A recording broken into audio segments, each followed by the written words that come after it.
Robbie Domingo, Gretchen Ho muling nagsama para sa hosting gig.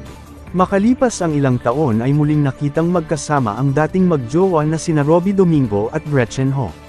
Nag-reunite ang dalawa para sa isang hosting gig at ibinahagi ng Star Magic sa kanilang Instagram page ang ilang larawan ng dating magkarelasyon. Magic was brought in during a trade partners night with Robbie Domingo and Gretchen Ho as hosts.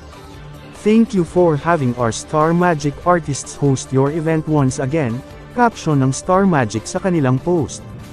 Base sa larawan ay nag-host sina Robbie at Gretchen sa Trade Partners Night 2023.